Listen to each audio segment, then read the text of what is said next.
In the name of Allah, the greatest, the most high.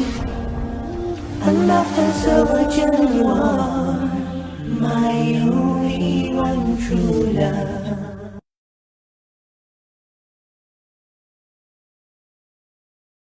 الأخ أبو عبد الله يسأل عن الأحباب جماعة التبليغ، هل لهم أثر من السلف على هذا المنهج؟ الدعوة إلى الله جل وعلا هي سبيل الأنبياء وطريق الصالحين، وإذا كان الإنسان يدعو إلى توحيد الله جل وعلا وحده دون سواه واتباع سنة نبيه صلى الله عليه وسلم، ويدعو الناس إلى أن يدخلوا في الإسلام إن كانوا غير مسلمين، وإلى أن يستقيموا على الدين ويتركوا المعاصي إن كانوا مسلمين، هذا كله خير عظيم، ولا يحتاج مثل هذا إلى دليل إذا كان الإنسان يدعو بمثل هذه الطريقة، لأن هذا هو الدين الذي جاء به رسولنا صلى الله عليه وسلم. بقيت في تقسيم الناس وأحوالهم أنا لا أتحمل في الذمة شيء، لكني أقول لا أرى حرجا في الخروج مع كل من يدعو إلى الله جل وعلا على بصيرة. نعم. وقد هدى الله بهؤلاء الفضلاء خلقا كثيرا. نعم. وصعب أن يجحد أحد ما بذلوه في الأمة. Jamaah tabligh adalah akidah yang benar, harus tahu. Jamaah tabligh itu tidak berbeda dengan kita di dalam urusan keimanan dan akidah. Dan saya punya guru jamaah tabligh rata-rata. Tapi ada sisi lain, lihat ada orang menganggap picik kepada jamaah tabligh itu salah. Memang ada satu kemiripan bajunya. Bajunya sunnah, jamaah tabligh berjenggot, itu sunnah. Memang ada orang suka mencaci maki pakai jenggot ya.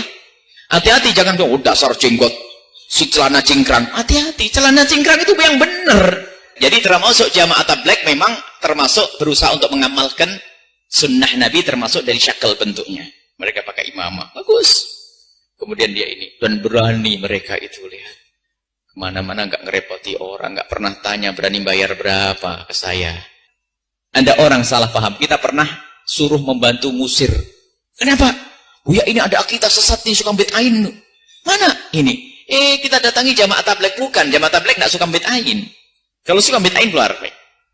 Pernahkah sebagai jamaah masjid kita pernah dapat informasi masjid kehilangan jam atau kehilangan mimbar ataupun juga kehilangan kotak infak yang ternyata pencurinya itu adalah jamaah tabligh? Secara jujur, pernah? Tidak pernah kita dengar yang semacam itu. Justru mereka menjadi wakil-wakil kita untuk mengibarahkan masjid yang pada saat dengan kita sibuk dengan urusan kita masing-masing. Ternyata dengan mereka sudah berada di rumah Allah Jalla wa'ala. Mereka sudah menjadi wakil kepada kita untuk mengimarahkan rumah Allah Jalla wa'ala. Tidak dijemput, tidak diundang, tidak dibayar. Ternyata dengan kehadiran daripada mereka, secara tidak langsung kita terutang jasa dengan mereka-mereka. Kenapa? Sebab mereka yang turun ke dusun-dusun, mereka yang berkempen atau yang berdakwah kepada orang-orang di pelosok, di pedalaman. Tutu guru tidak ada. Secara jujur, bukan kiai pondok, bukan pensyarah, bukan profesor, bukan dekan, bukan juga rektor yang pergi ke kampung-kampung dan ke desa-desa untuk mengajak orang ramai kembali kepada Allah Jalla wa'ala. Itu dalam berapa banyak markas-markas Islam yang ada di negara Eropa atau di Eropa, daripada gereja menjadi kepada masjid, usaha dakwah daripada jamaah tabligh, daripada kafir samsing nih dengan tatunya di sini, ternyata menjadi orang yang dekat kepada Allah Jalla wa'ala.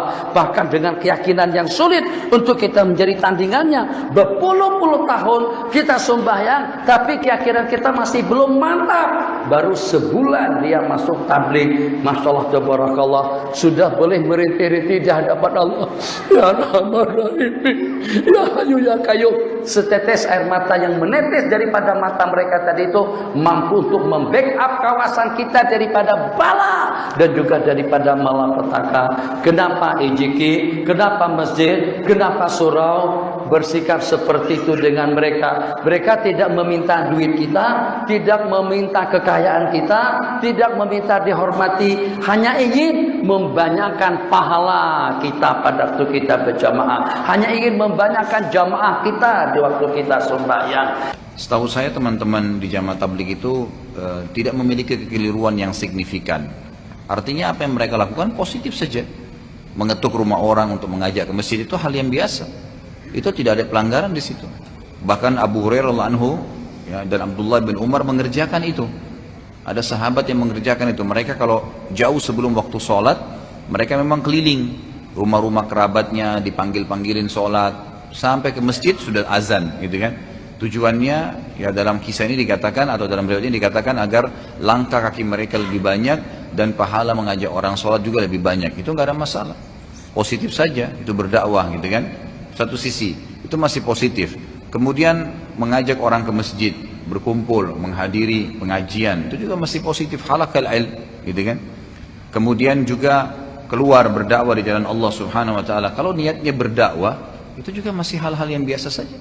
Allah Subhanahu wa taala memang menyuruh kita menyampaikan dakwah ini. In the name of Allah, the greatest, the most high, Allah Azza wa Jalla, you are my only one true love.